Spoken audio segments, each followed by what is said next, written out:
Hello, good morning. We are starting in a few minutes. There are only 4 of us at the moment. Starting soon.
Hello once again. It's time to start, but there are only 5 participants at the moment. Can you hear me?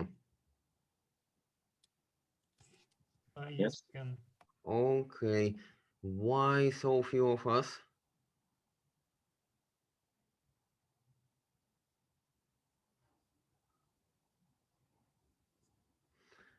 Never mind. Hopefully others will join later. Okay. So first of all, can you tell me please how is the situation with your lab assignments? Everything is okay with building order books and with calculating. Your next assignment was calculating volume weighted average prices, right? Not only, and constructing spectra, so-called spectra of the order book. As far as I know, we only were asked to do spectrums after order books. Yes, Everything else that's beside. what I say, Spectre. Yes, Spectre. Okay. Yeah, you said something about the VWAP. Is that what we're supposed to do as well? VWAP. We'll discuss it today. It might be next step actually. Okay. Okay. So how about that? Is everything okay with the Spectre? Well, so far, yes, but for me personally, Okay. So let us, could you please remind me actually where exactly we stopped last time? So what was the last topic of our lecture on Wednesday?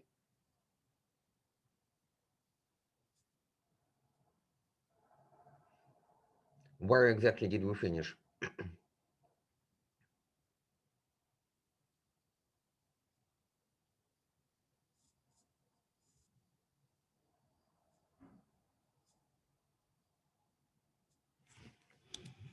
No idea. Let's see. well, I remember something about market mining and Market making. yeah, Yes, market making. market Yes. making. Oh, okay, yes. So we discussed, we precisely discussed market making and how it could be done and what are the challenges actually related to market making. It seems to be very simple, but in fact it is not, because any trend could destroy your market making algorithm. You are hoping for symmetric fill on both sides, on the bid and ask side, all right? But any micro trend, yeah, there is a question actually for 3 more weeks. Uh, for 3 more weeks, as in 6 more lectures, yes, that's true. For 3 more weeks, we are going to be on Zoom. And then I return to Innopolis and we will finally do it face to face. Okay, so market making is difficult because any micro trend could result in one-sided execution. And moreover, this happens precisely when the market is moving against you. For example, you put your order, both orders actually, but let's say a bid is passively filled. You got a long position, but that's precisely because the price is falling and you are with a long position and falling price. It's pretty much uh, unpleasant situation. And in order to control this, you can do various tricks. For example, adjust your spread, not necessarily put your orders on the best bid or best task. That's one thing you can do. Sometimes you can even remove orders from a particular side if you know that the market is going to move very strongly against you. So all things like that are possible, and actually devising good market making algorithms which are generally profitable is a very big challenge for uh, quantitative finance specialists who are working in algo trading realm. And this is one of the general problems which are being solved, but there is no general solution as yet which is suitable for all cases. So some methods, both actually statistical and based on machine learning, do exist, but it is not just like one universal solution available. And these skills actually being able to optimize the market making process are very important and highly valued in the financial industry. So if you are interested, maybe later on we can do one of the exercises with our data mining, trying to do something like our own optimal version of market making. So uh, for the moment, by the way, from what we already know, what do you think? What kind of, let's say, situation What do we know? We know that there is an order book, right? Bids and tasks, and there is a bid-ask spread. Which characteristic of the order book do you think would be greatly helpful for market making? So which parameter would, we are not controlling it, it's not up to us, but what kind of order book layout, if it occurs naturally in a particular market, would help market making, and which one would make it more difficult? What do you think? What would be helpful?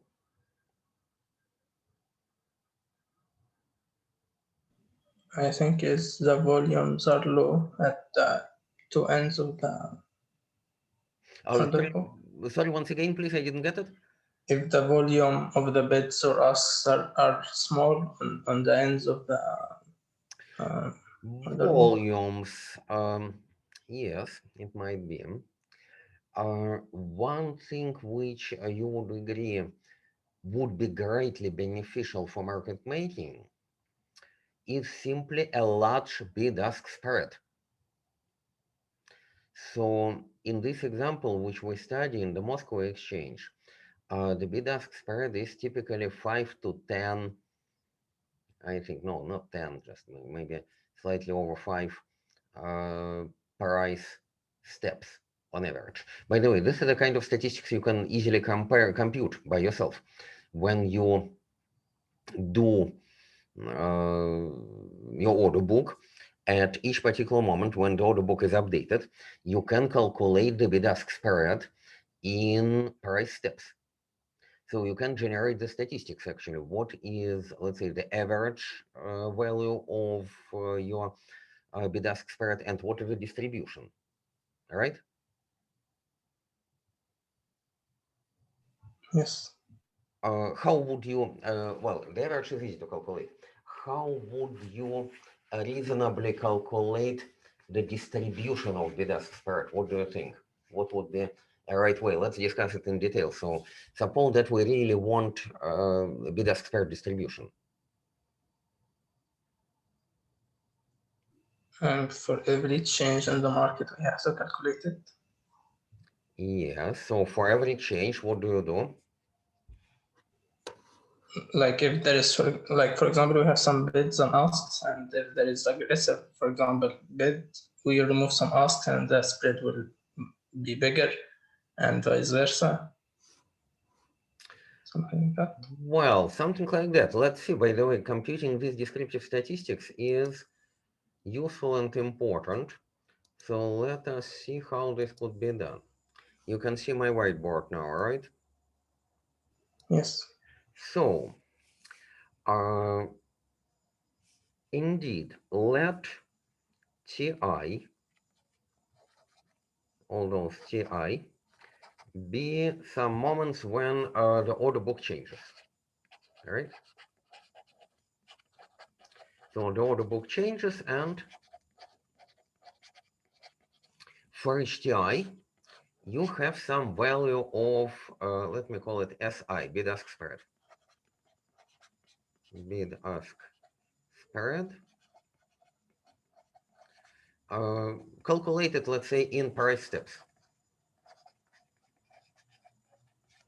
This means that SI is always equal to 1, 2, and so on. All right? So the very simple thing which you can do, and actually I advise you to do this, and this is a very nice exercise, is to compute a histogram. How would you do this histogram? On the horizontal axis, there would be precisely values of S. Starting from, of course, there is no 0. Starting from 1, 2, and so on until maybe some large value, some, let's say, large n. Maybe not so large.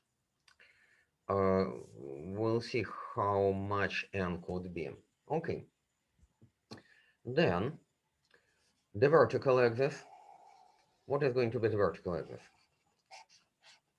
Sorry for my handwriting. The vertical axis would be count. of occurrences of S being equal to each of these numbers. S equals to, let's say, K. So for example, here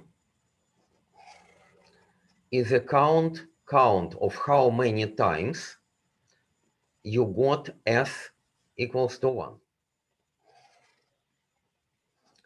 Here, how many times, for example, 100 times S was equal to 1.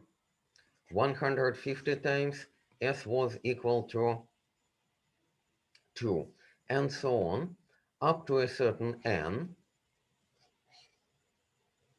and only, let's say, 3 times S was equal to n. And usually when you construct histograms like that, you do one more point, which is count for all greater than or equal to n plus 1. So how many times you had anything in excess of n? So for example, I don't know, it could be bigger. So for example, still 20 times anything bigger than that. So you get a histogram like this. So this histogram is an approximation of basically the probability density function for S. S can be viewed as a random variable, right? A random variable. Now you can calculate the total, let's say, total count would be sum for all, say I equals to 1 to n plus 1. N plus 1 is not exactly n plus 1, but everything greater than or equal to n plus 1, you understand, in the histogram, of those counts Si. And then you normalize each column in this histogram. You say Si divided by total count. It is equal to, let's denote it by Pi, and this is approximately the probability of our random variable S being equal to I, where I is greater than or equal to 1. Okay, this is precisely the probability density function for a discrete distribution. This is a very useful thing. In the simplest case, you do the count in a slightly more, what do you think, what else can we do? This is already a very, very, very instructive thing, and I advise you to do this, and to do this for all 4 main instruments you are considering. Your USD today and tomorrow, your ruble today and tomorrow, and USD ruble today and tomorrow. Okay? I'm sorry, I thought we had 6 main instruments. 6 main instruments. In addition, what do you have? Your USD, right? Yes. Okay, do it for your USD. Here. Now, apart from this count, what do you think? What else can we do? Apart from count, it may or may not be a good idea. I think it would yield results very close to those based on count, and maybe not much extra information can be gained by using an alternative approach, but nevertheless, let's try it. Let's, instead of count, let's do a similar histogram, but for the total time spent with our S, for example, in seconds. With S equal to particular I.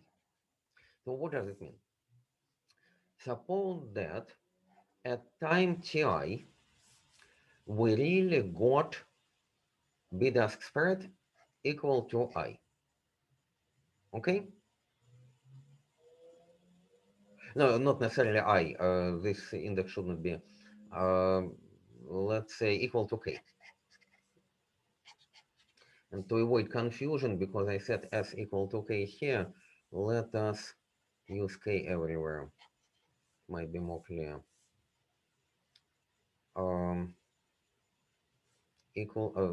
Sorry, I'm probably mistaken. I is total count. Just a second, sorry. First of all, it is a wrong thing here, not SK, but we need a count of S equal to K. That's what we need. Sorry. Count of, my fault, count of S equals to K from 1 to, and then PK, sorry, would be count of S equals to K. So this one, so for example, this is a count of S equals to, for example, 2. And this would be yet the probability of S being equal to K, where K is greater than or equal to 1, sorry. Then instead of using count, we can compute the total time spent with S being equal to K, for example, in seconds. Suppose that at Ti, S is equal to a particular K. Then at some Ti plus 1, an order book is updated, and now S equals to some K prime, new bid-ask spread. Okay? Then what does it mean? That S equals to K stood for, in this case, Ti plus 1 minus Ti seconds. All right? On this particular occasion. Later on, when S is equal to this K again, it would stand for another time interval. So we draw again a histogram, which would look like this.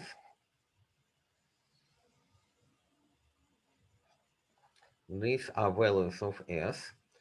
So basically these are values of K. 1, 2, and so on, N, and greater than or equal to N plus 1. And here we say total time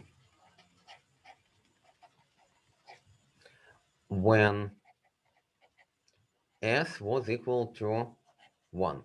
So here we have K equals to 1. Then we have another one, total time. And let me denote this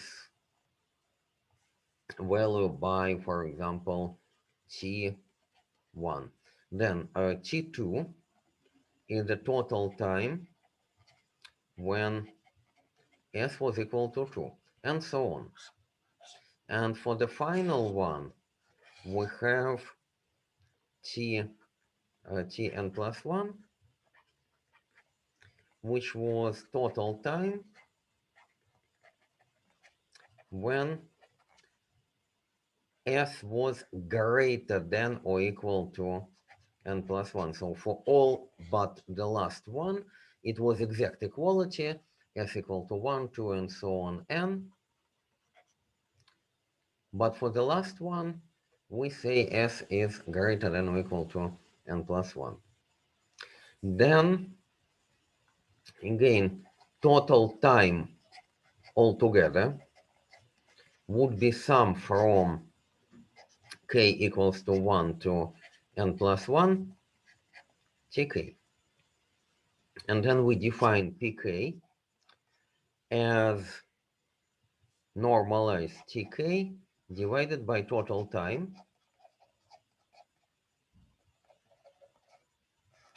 And this is another definition. So here we have this pk, let me, to avoid confusion, use another letter, for example, qk. So here we define it as a proxy for the probability of S being equal to K, but that's one definition. So this is by count. And here it is another proxy for the probability of S being equal to K, but now by time spent in that state.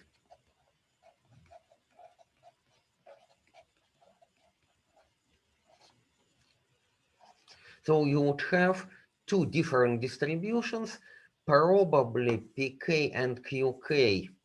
Our hypothesis is pk and qk are approximately equal, but this needs to be checked.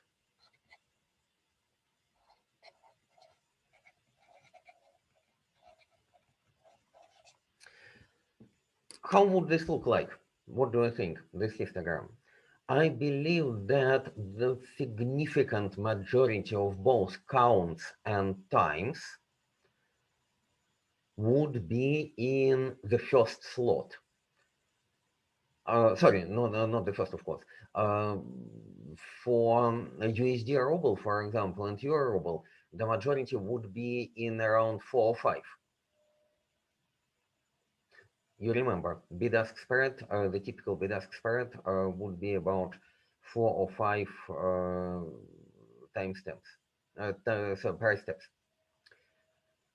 But it is an interesting idea to really construct this. So it might be that overall you will have a distribution something like this, plus some final hump at n plus 1, because that would accommodate all values or times for larger values of S. Something like this. And the maximum would be at k equals to 4 or 5. Needs to be checked. This is a distribution of bid-ask spread. So first question is it more or less clear how to compute it from the data you have? Yes. Okay. Why do we need it? What do you think? Would it be an important information actually or not? Or it is just, we are inventing some kind of statistics and not sure what for? Can I ask another question that kind of Yes, related? please, yes. Like we care about bid-ask spread, but do we care about limit prices of bids and asks at a particular time? We may, but it is a different question actually. For the moment, we're considering only the spread. Just this is the first easy thing to begin with. About the prices, yes, and that will be the second statistics we are going to compute. Okay. So we'll move to that shortly. For the moment, let us discuss actually why might we want this distribution of bid-ask spread? Why could it be important? The answer is, the larger on average bid-ask spread is, the easier would be the life of a market maker. So if we are really going to do market making, we do care very much about bid-ask spread. So larger bid-ask spread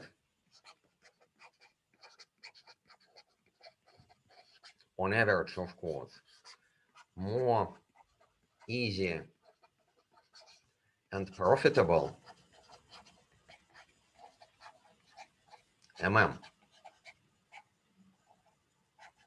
market making. Why is that? Very simple. So first of all, two reasons. You remember that when we suppose that in the ideal situation in market making, we got a symmetric fill on both bid and ask, all right? How much do we earn in that case if we got a symmetric fill?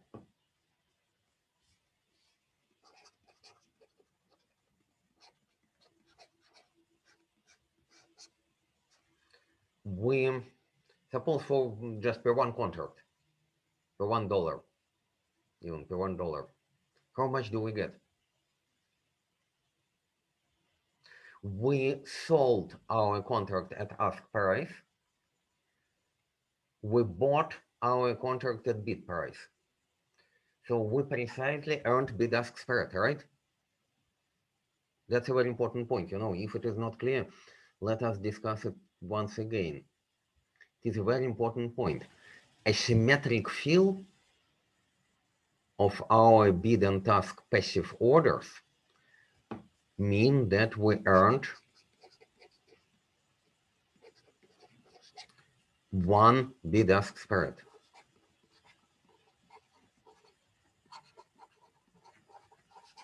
Per instrument, per unit of instrument. Okay? What does it mean to earn one bid-ask spread? Okay. It means that in our pocket, there will be some money as a result. Oh, like who earned is like a market maker. Market maker, yes. Suppose that we're a market maker. Okay. Market maker earned. You understand why, okay? Because sold at ask, bought at bid. So we don't have any dollars anymore, but we bought more cheap than we sold. And that's the difference. That's our bid-ask spread. So we earned one bid-ask spread. Obviously, the larger bid-ask spread is, the more we get. Also, it is very useful to do it even in case if there is no symmetric fill. Just one-sided fill.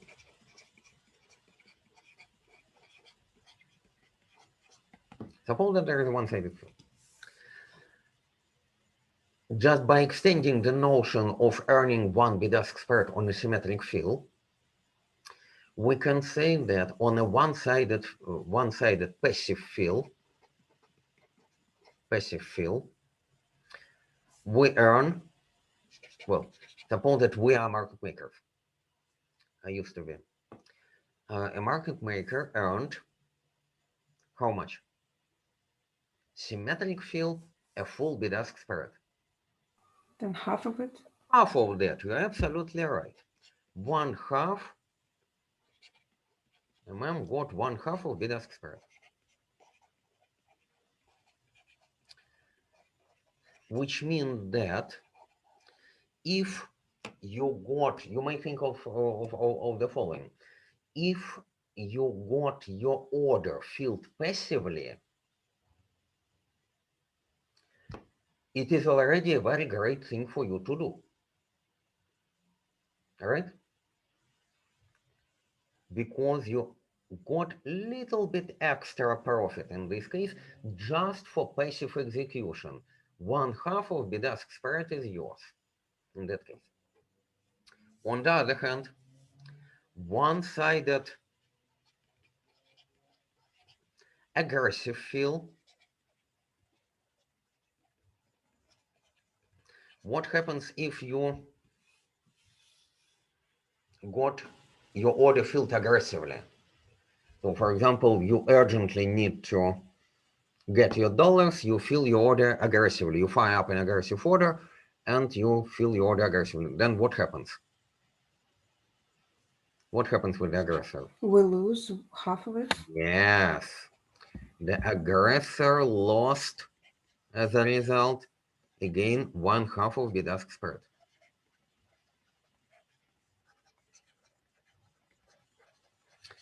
In this connection, by the way, may I ask you, how do you normally, do you do from time to time currency exchange, for example, rubles to euros or vice versa, or to dollars or something like that? Rarely. You do? Yeah, sometimes, like sometimes. Okay, and how do you do it? Well, usually before doing it, I check if like about the like the ratio between dollar and ruble, and if it's dropping, then I don't do it. Like for Okay. example, I have 2 accounts in my bank, so sometimes But- I just switch from one to another. Okay. So basically you say the following. You have your bank, a retail bank, and with your retail bank, you have a ruble account and a USD account, suppose that, right? Mhm. Then if you eventually decide, yes, the time is right, for example, to, I don't know, buy your dollars, suppose that, the time is right to buy dollars. Then you simply transfer funds from your ruble account to the dollar account, and the bank credits your dollar account with the corresponding amount of dollars, Yes. right? Yes. Now let's see how much extra you pay to your bank, and you will be terrified of that. Oh, seriously? I pay to my bank? Of course you do. How? Implicitly, the bank doesn't tell you, but you do pay, and you pay a lot. So what happens? Suppose that you buy USD. Okay, that's your task. Buy USD now. Now. So suppose that you want to buy 1000 USD. Okay? 1000 USD. Then what happens? You send, and now means at time t, when this transaction is really carried out by the bank. Actually, different banks do it differently. Some do at a fixed rate for the day. So your USD ruble exchange rate is fixed for the day. And that is fixed by the Russian Central Bank at the official USD ruble exchange rate. But many banks do it using the current at time t exchange rate, because banks receive this exchange rate as well. So, for example, I'm absolutely sure that Raiffeisen Bank does precisely this. So they use the current rate. But what is the current rate? We discussed already last time, I think, that there is a very good measure, which is a midpoint price. Okay, this midpoint price. So suppose that at time t, midpoint price is, let me denote it just by xt. Okay, that's midpoint price. And you are buying $1,000. What do you think, at which price the bank will sell you the dollars? If at time t, when you do the transaction, the midpoint price at the exchange is xt. Oh, it does it XT plus bid-ask spread? Oh, you are very optimistic. The bank, your favorite bank, charges you approximately, different banks do it differently, but approximately, you know what, 2% extra, 102 xt. That's what you pay to the bank. Whereas Okay. in fact, if you do it via exchange, so xt is here, right? Now Yeah. there is a bid-ask spread. Let us calculate very roughly what is the proportion of bid-ask spread relative to XT. As we say, bid-ask spread, for example, bid-ask spread is roughly, let's say 0.015 rubles. 1.5 kopecks is the bid-ask spread, okay? Therefore, but that's the whole spread. Half of spread, this one, right? Half of spread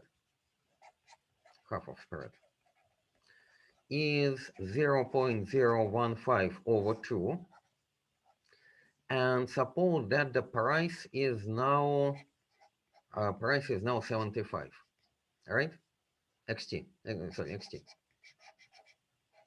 XT is now 75, suppose that. And this is our half of bid-ask spread. So this is a relative to XT, divide 0.015. I'm opening the calculator. 0.015. You divide by 2 because it is a bid-ask spread, half bid-ask spread, and divide by 75. It is a tiny value of 10 to minus 4. So it is 10 to minus 4. And you remember that 10 to minus 4 is called 1 basis point, 1 BP. So 1 percentage point is 10 to minus 2. You remember, right? 1 basis point is 10 to minus 4. So actually, half bid-ask spread is 10 to minus 4. And now, if you buy passively, okay, you buy aggressively. Suppose that you buy aggressively. Buy aggressively. Then you buy at price XT единица 1 plus half of bid-ask spread, 10 to minus 4. Therefore, it is 1.0001 XT. That's what you would do if you buy at the exchange, because you are buying only 1,000. So 1,000, one lot, would always be available at the best price, obviously, always. So what you do, you see what kind of huge commission you are paying to the bank. You pay your bank a commission of 2%, where the exchange commission, if you cross your bid-ask spread, would be only 1 basis point. Compare these two figures, this one and that one. Yeah, but remember you told us that we cannot just go to exchange by ourselves. We need to do it like through some bank. Yes, So through a we'll broker. still pay to the bank. Yeah, we'll still pay to the broker. We'll see. Let's compute this all. Okay, so that happens if you buy aggressively, right?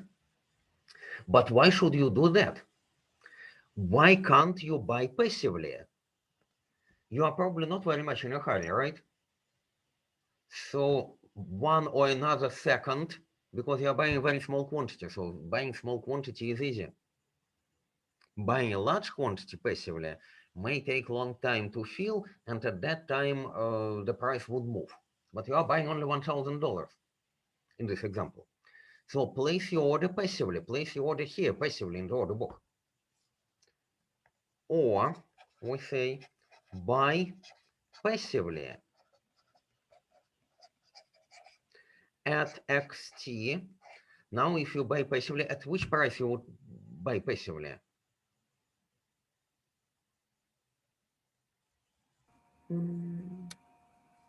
One minus? Yeah. Bid-ask spread. You are absolutely right. 1 minus 10 to minus 4. Therefore, 0.9999 XT. So that's your passive price. Yes, you are not allowed to go to the exchange directly. You need to use a broker. And yes, the broker would charge you something for brokerage services, unfortunately. How much would the broker charge you? Actually, the exchange also charges you for executing the order. There is some exchange charge apart from that. Let's see. Let's compute all charges. The exchange charge, but the exchange charge is extremely small. Exchange charges are typically of the order 10 to minus 5, a relative of XT. So they are especially low for FX. For stocks, for equity, they could be larger. But for FX, exchange charges are small, small, small. So that's negligible. A broker can charge you more. And then it depends on your choice of the broker and how it works and so on. So a broker can charge you, you know what, can charge you maybe up to 50 basis points. But even if they charge you up to 50 basis points, then you buy eventually at, your price will be 1. Here it doesn't really matter that much whether you do it passively or aggressively, about 1.005 XT. But that's absolutely worst you can get.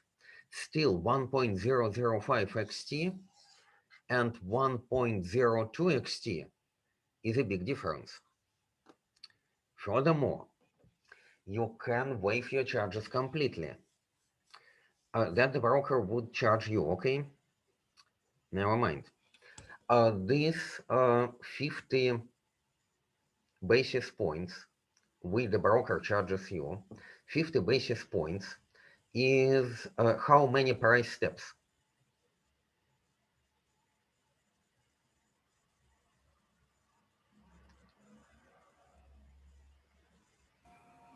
Well, it's quite 50 basis points. How many price steps? Yes. Mm-hmm. We just calculated that, you see, one price step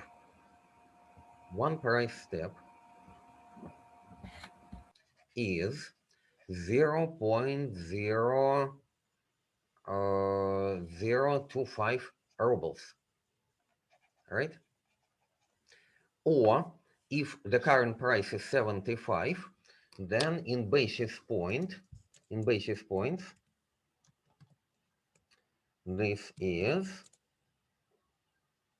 0.3 basis points. Why do we care about basis points? Why can't we like talk in terms of just half a spread or something like that? We can, but you know why we do that? Because we compare this with how much the bank charges you, and the bank charges you 2%. 2% is 200. So like basis point is 1 over 100 of 1%. Yes. As we said here, you see, that's to remember. 1% is 10 to minus 2. 1 basis point is 10 to minus 4. Okay. So here the bank charges you 200 basis points. I argue that even if the broker charges you 50 basis points and no more, 50 basis points is quite a lot. Normally it could even be less than that. You can do it, compensate for that by placing your order sufficiently into the depth. So why do you need to place it here? Place it here. Sooner or later, due to the natural volatility of prices, unless of course you really put it very, very, very deep. But 50 basis points is not that much deep after all. 50 basis points is 5 to 10 to minus 3 at the price of 75. 50 basis points is, well, that's quite, it's 0.375 rubles.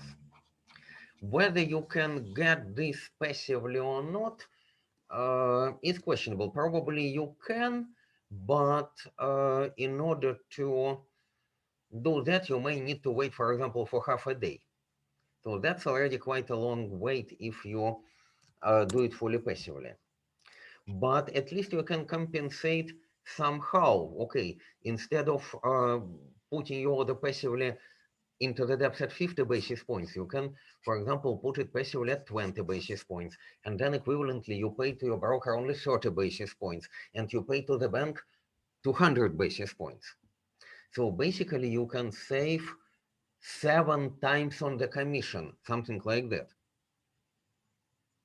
So the result is, why do people pay to the bank for doing currency exchange? Precisely because people do not know how the exchange works, and that you can do it much easier. Don't use the bank for that. Yeah, makes sense. Don't use.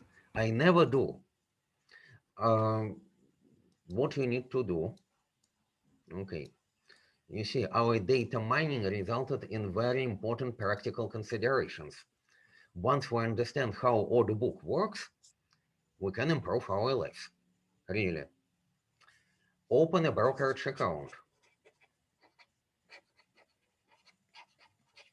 With whom? My experience is that the most convenient one is with Alpha Direct. Alpha Direct, for example, Alpha Direct is a brokerage service of Alpha Bank. So if, for example, you go to Alpha Bank itself and do exchange, they will charge you those 2%. But if you go to the same branch of Alpha Bank and knowingly what you are doing, say, I want to open a brokerage account, they would be quite reluctant to do that. They would ask you, why would you like to do that? Maybe not. You understand why? Because if they open a brokerage account for you, they would lose those 2% interest the bank is getting, right? But eventually they will do it. So they will open a brokerage account to you. You will get extra ruble and USD accounts, but now they are not retail accounts. These are accounts directly linked to the exchange. You can send, first of all, your rubles from, then it works like this. So for example, this is your retail ruble account. This is your brokerage ruble account. You send funds. Then you do exchange trade. The only limitation is that if you do it, it must be for the whole number of dollars. So for thousands of dollars. So for example, 1,000, 2,000, and so on. Because you don't know exactly how much rubles you need to send to a brokerage account, you do it with maybe a little bit excess, but then unspent rubles you can return without any fee. Return unspent rubles without any fee. Then you do exchange trade. Then you get your brokerage USD account, incremented. In general, you can even withdraw money immediately from your brokerage USD account, but better wait until the end of trading. In that case, the fees will be exactly calculated, and you, I think you may not be charged extra. So better wait until trading stops in that instrument.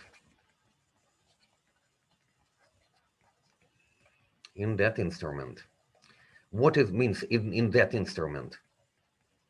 It means that when you do exchange trade, you can use either today or tomorrow instrument, right? And you know what? If you buy USD, you remember that typically USD RUB today, the exchange rate is typically less than USD RUB tomorrow. So if you buy USD,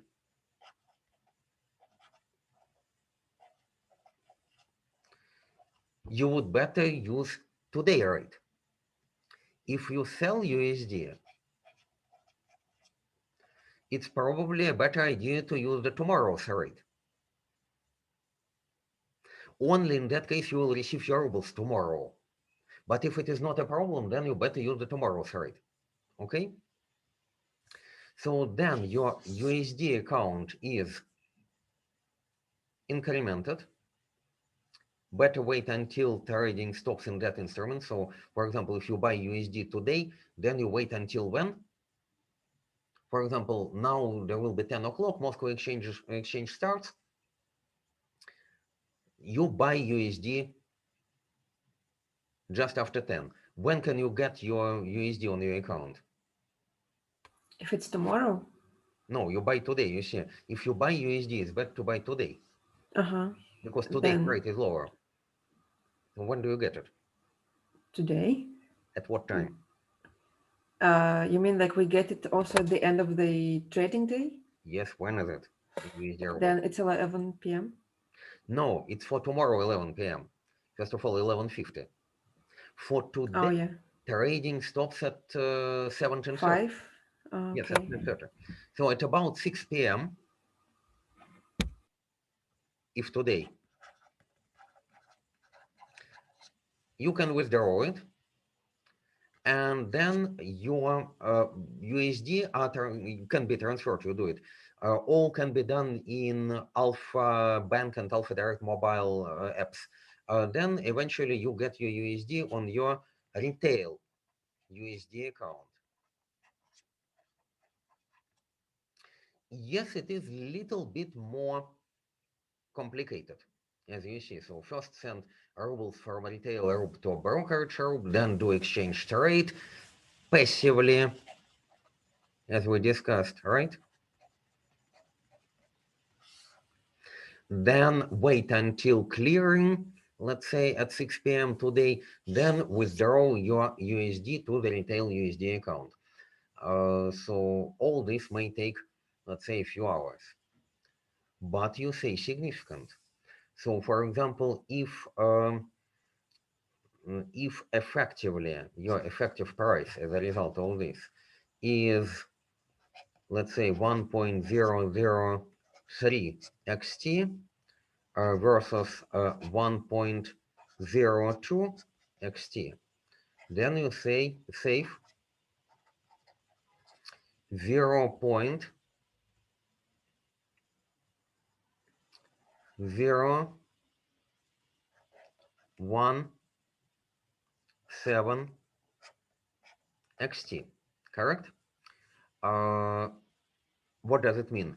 Per dollar, per $1, but you buy $1,000, and xt is 75.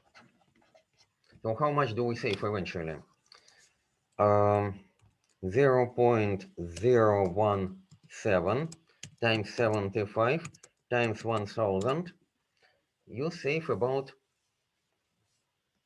1,300 rubles. This is not tremendous, but you know, it is sizable. I mean, it might be a good idea to exercise this sequence in order not to pay extra 1,300 rubles to the bank. What do you think? Yeah.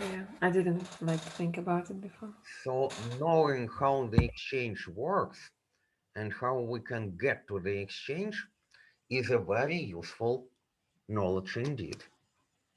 It's where this financial market microstructure comes to all of us. And did you hear about this feature of Tinkoff, like Invest Kopilka, and yeah? I just didn't see it. Maybe. So Okay. maybe it works exactly the same way. Now, when you know how it should work, you can compare features of various banks. For example, Sberbank provides something, but I found the user interface to be quite ugly. Well, too much involved, let's say. Alpha doesn't. I'm very comfortable with them. Tinkoff, I simply did not see. And Raiffeisen, unfortunately, up until recently, maybe now it changed, didn't provide you with access to currency markets. So with Raiffeisen brokerage account, you could buy equities, stocks, but you could not buy FX.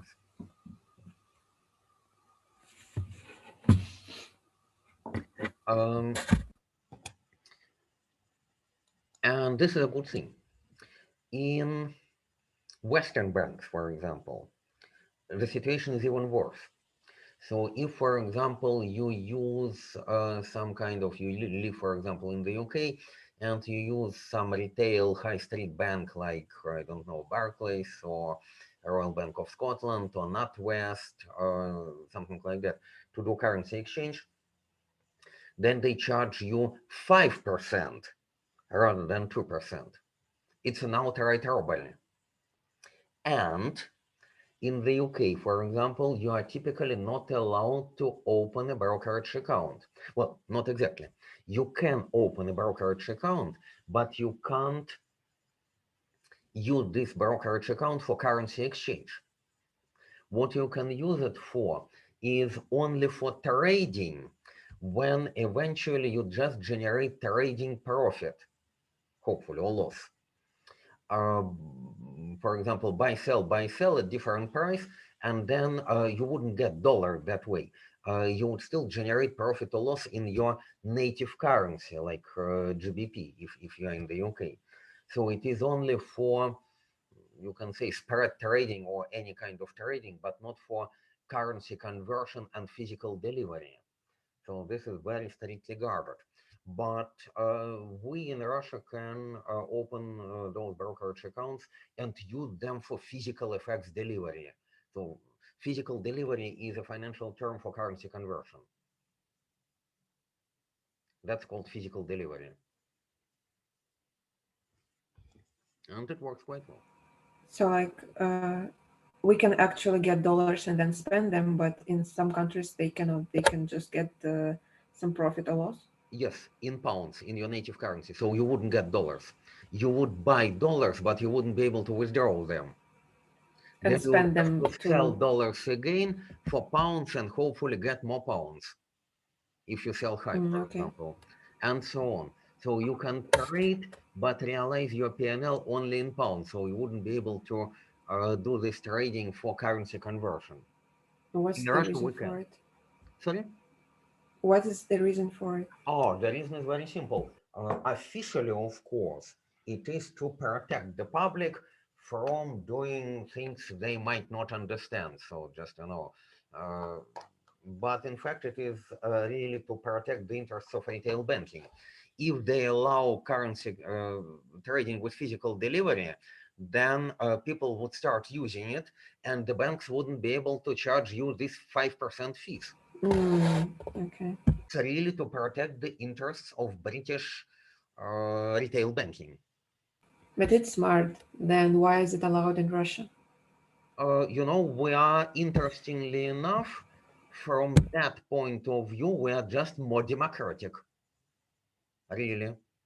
In financial services and in financial trading, Russia is by far more democratic country. Wouldn't it be better for our economics to like do the same as Britain? Pretty much? In general, I believe that easy access for everyone to financial markets is more beneficial for the economy than these excessive fees for the banking.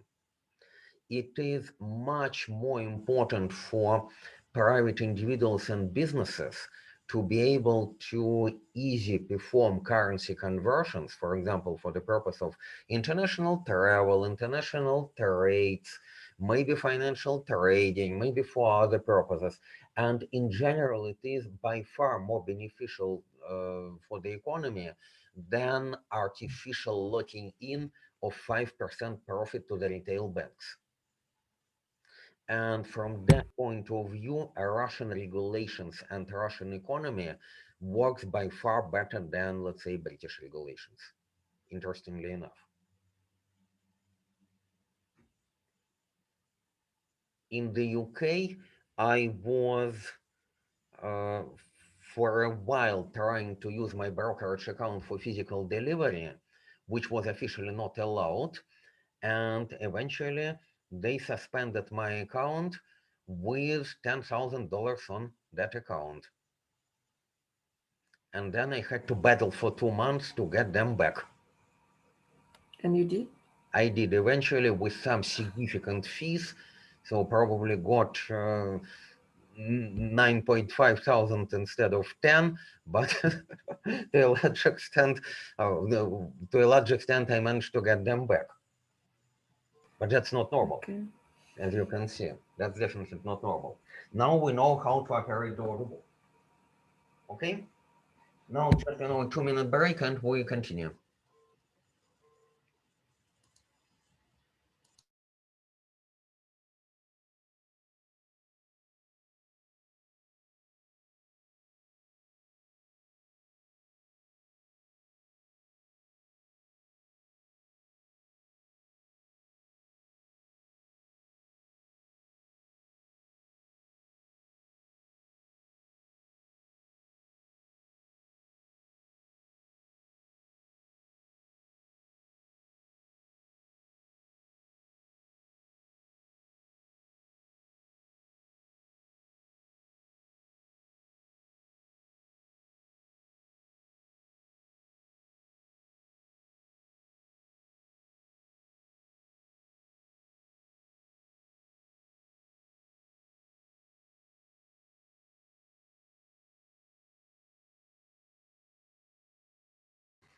Okay, we're back. So now about the order book spectrum.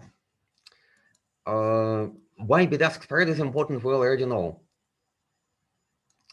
And we know that the larger bid-ask spread is, the more profit is for market maker. Sometimes some financial instruments are naturally characterized by large bid-ask spreads. For example, if you consider the Chicago Mercantile Exchange, CME, and let's say the futures for silver on silver contracts, then the bid-ask spread is typically large. I don't know why exactly, it is just maybe a historical coincidence, but it is large. So in that case, you may even try to implement market making with that instrument by a very simple, naive algorithm, by just posting quantity to best bid, best ask, best bid, best ask. Even if you got asymmetric execution, then typically micro trends which occur there are not deep enough because you immediately earned a significant, by one-sided execution even, a significant half a spread, then you typically lose less due to micro trend, even in case of asymmetric execution, and you can, without much sophistication, do this, I would say, naive type or machine gun type market making. Why machine gun? Because you are not even thinking about what you are doing. You are just rapidly, in rapid succession, posting orders on best bid, best ask, best bid, best ask. On which side the order is filled, you immediately replenish it by posting another order. Okay? That's, I call it Gatling type market making.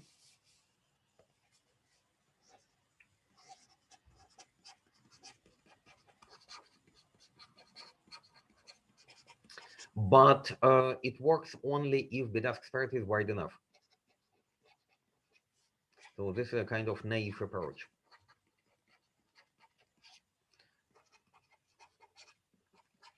If bid-ask spread is large enough.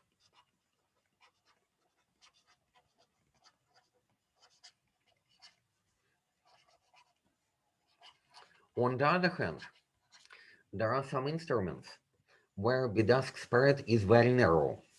If we consider Moscow exchange, and now we look not at USD ruble FX contract, but there is also futures.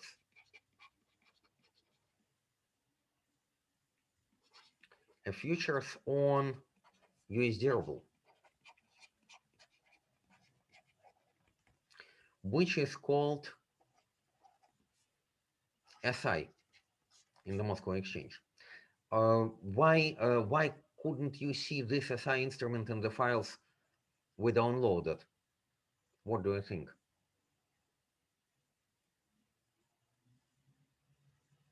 It's not there.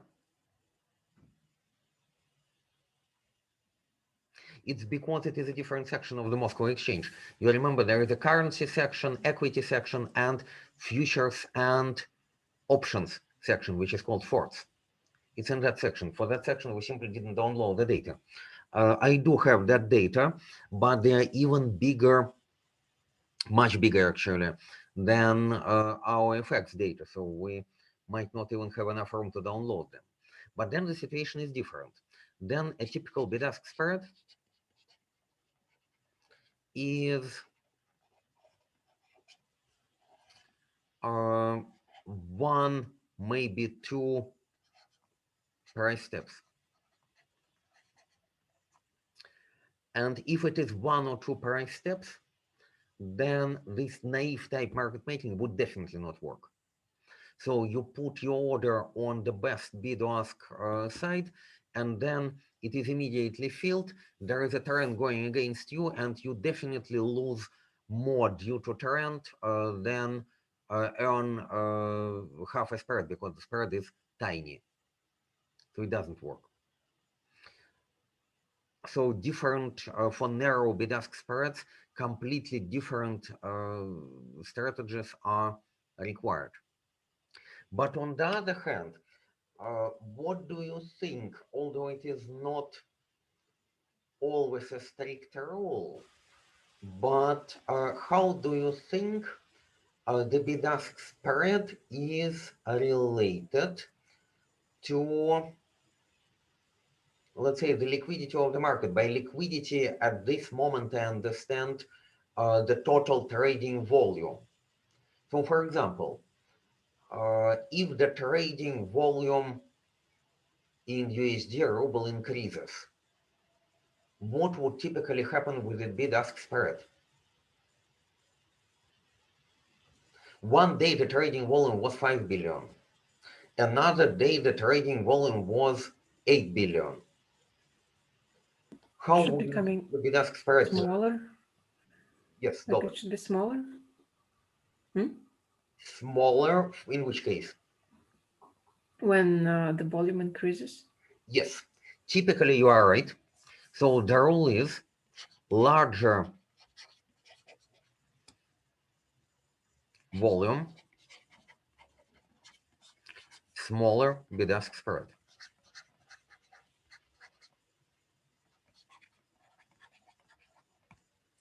Is it related to like more people are coming to the exchange? Generally, yes. So more people are coming to the exchange, and because they want their orders to be filled as quickly as possible, they are starting putting orders into the spread, narrowing down the spread. Typically, yes. And now you see another contradiction, another conflicting requirement in the life of a market making. Okay, market maker wants larger bid-ask spread. Sorry for handwriting. Larger bid-ask spread. Like, that's right. Larger bid-ask spread. But larger bid-ask spread corresponds to lower volume. Lower volume corresponds to also, what is lower volume? It means that your filler rate is lower.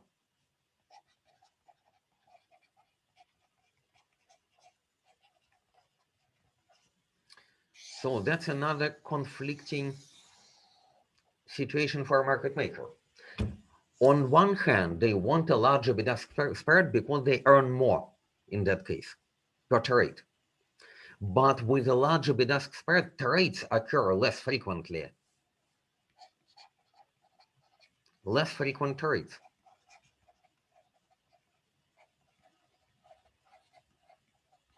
You earn more per trade, and you probably, so what's the advantage here? You earn more per trade.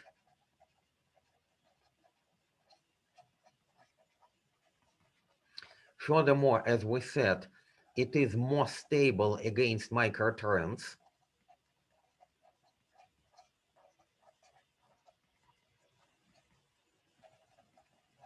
So these are advantages. But on the other hand, larger bid-ask spread simply means you get less trades. Where is the optimum? We don't know. We only can examine several instruments, several markets, and then decide which one would probably be the optimal one for this naive type of market making. But I think very few instruments, maybe that silver contract, if it is still the case, maybe not are suitable for naive type market making at all. We really need to do much more, and in particular do things related to machine learning in order to really do systematic, profitable, stable market making. And eventually, when we learn more about market structure and prediction, we might be able to do something like that. So you already know what the spectrum, what the liquidity spectrum and the order book is. I just would like to reiterate some points and discuss why it is important and what we can do with it. So, okay, this is our midpoint. Let me, it is just a little bit more convenient, although not necessarily, not absolutely necessary to do it that way. Let me now do the price axis horizontally. You remember it was vertical originally, but price is here. Price is higher than midpoint. What is here in the right-hand side? And what is on the left-hand side? Here is a midpoint. What's to the right of midpoint? Asks. Asks, you are absolutely right. Ask prices are here, asks.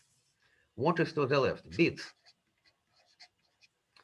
So here is the best ask, here is the best bid. Okay?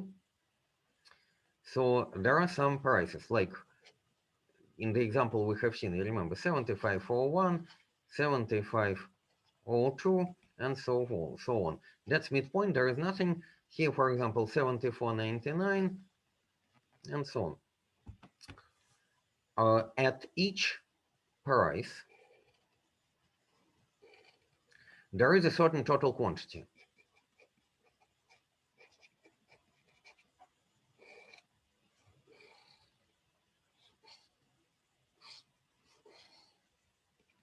Total quantity is the total, the sum quantity of all orders placed at that price.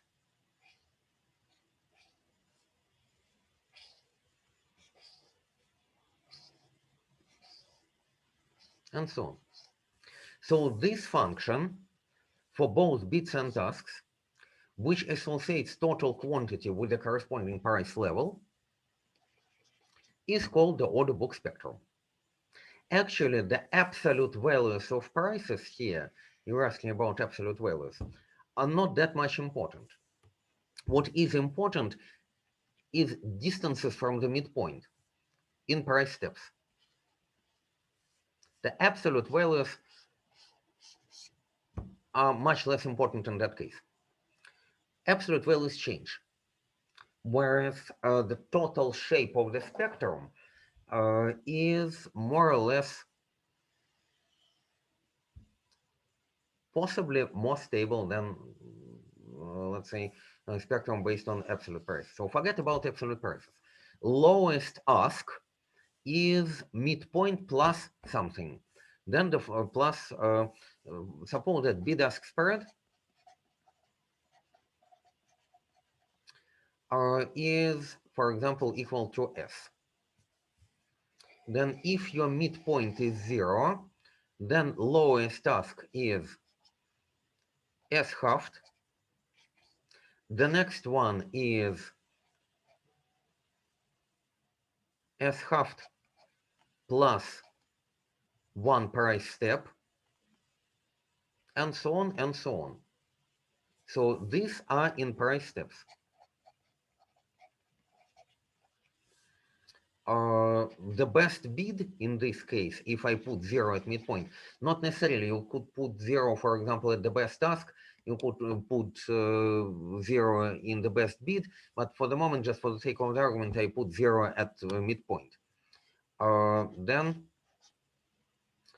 the best bid is minus S over 2. The next bid is minus S over 2 minus 1, and so on. So these coordinates are integral if bid-ask spread is even in the number of price steps. Then we have an integral number here, and then plus 1, plus 2, and so on. Or they could be half integral if S is odd.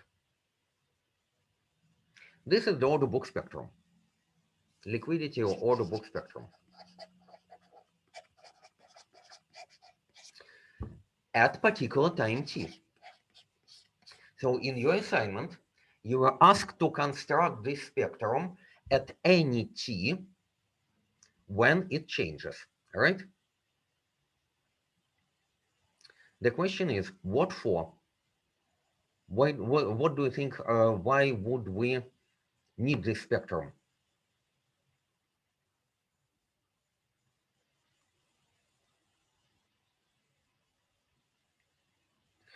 And also what you do, you remember, you may not need to put absolute quantities here. One of our problems, of our, I would say, methodologies, is to normalize our data. So we either we put total quantity, or we then normalize this quantity. So for example, we have quantity at some price. You sum up all those quantities, maybe either all together or per side. It's up to you. Maybe per side.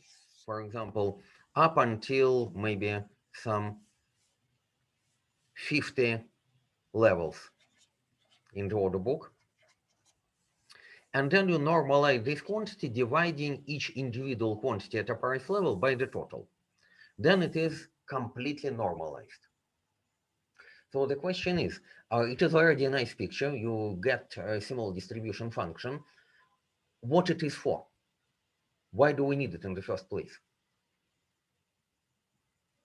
What do you think?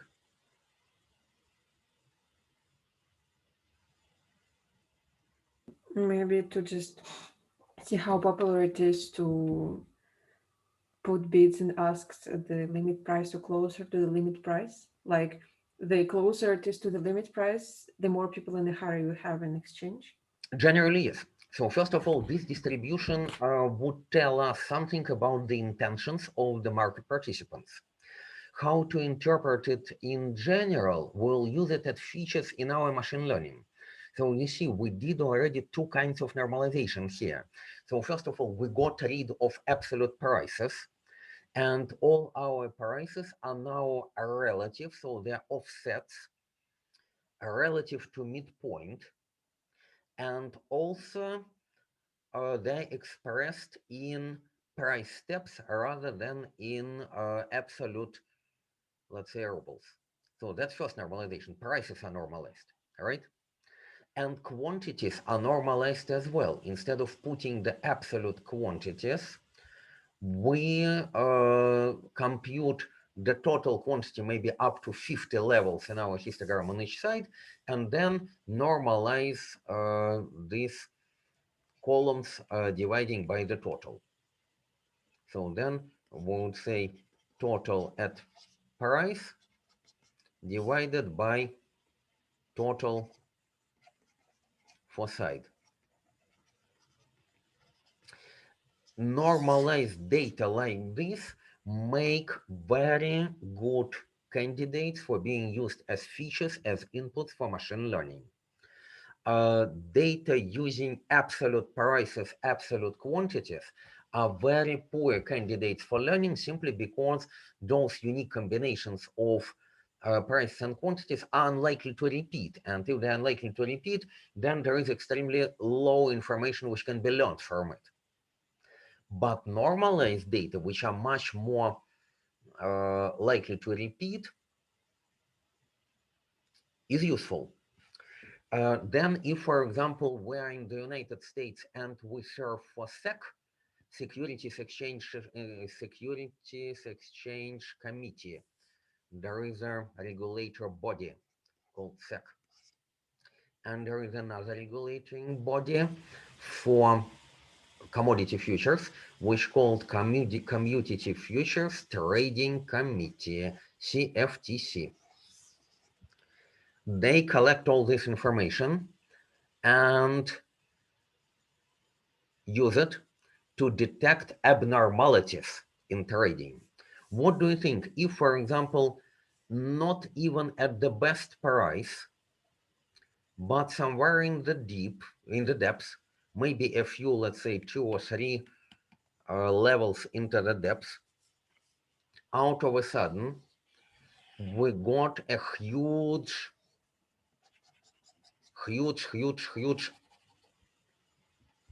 total quantity relative to all others. What do you think it means?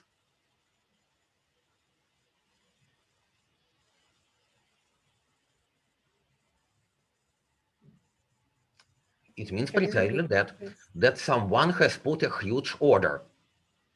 Probably it is just one person, not a cumulative big, but someone simply put a one very, very, very large order. That happens. What for? This is an example of illegal market manipulation.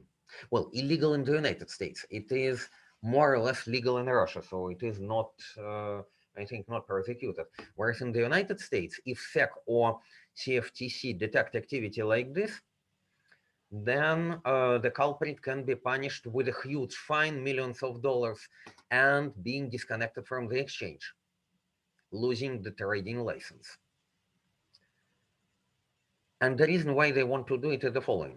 What do you think in general happens if a very large quantity appears on the ask side? You remember that the price are moving up when the quantity is eaten up on the ask side, right? But if a very large quantity appears at ask, then from the view of market participants and also trading algorithms, it is extremely unlikely that it is going to be eaten up because it is simply far too big. So this huge order serves as a barrier which prevents prices from moving up, which means that if it occurred, the prices are much more likely to move down. And it may very well happen that the person who does this is precisely because they want prices to fall. Why would they want? Many reasons why they could want to do that. So, for example, they want to buy dollars, one of the possibilities. They want to buy dollars, but they want to buy dollars cheap. So first, they will put this huge order. It will never be filled. You see, the trick is the order is put not at the best price. It is put somewhere into the depths, where it is unlikely to be filled, and it is extremely unlikely that even part of it is going to be filled. So the order is put into the order book without the intent to trade. That's why it is illegal in the United States. Placing an order without the intent to trade. And it may very well happen that in a few seconds, for example, or maybe in a minute, the order will be removed, deleted by its author. But by then, the price would already be moving down. would have moved down a little bit. And getting the price moved down, he then buys dollars at a cheaper price. Or maybe they already got a short position in USD and would like to realize more profit from the short position. Then they're also interested in pressing the price to move down. That's a kind of illegal activity, and you know it does happen. If we consider this instrument aside the futures, then typically around the middle of the order book, the typical quantities, not normalized, typical quantities at each price level is about maybe 3, maybe 5 contracts, each contract for $1,000. And out of sudden, somewhere into the depths, maybe at the depth 3 or 4 or 5, a huge order of 700 contracts appears. It is clearly a telltale of market manipulation. It would be interesting if in your histograms you detect anything like that. Tomorrow we'll continue the statistical analysis of order book liquidity, order book spectrum and VWAPs. But we're done for today. I have a question about our assignment. Like from what I understood, we wouldn't need to include the midpoint in our histograms. Oh, it was slightly different. I think your zero Okay. was either the best bid or best ask. Yeah, like It doesn't matter. You may do it the way you do it. I did it slightly differently here, just for the sake of, I would say, geometric beauty. okay. Thank you. Okay. Goodbye. Thank you. Thank you. We're done for you. today. Thanks. 9 a.m. tomorrow on Zoom. Thank you. Bye. Thank you. Goodbye.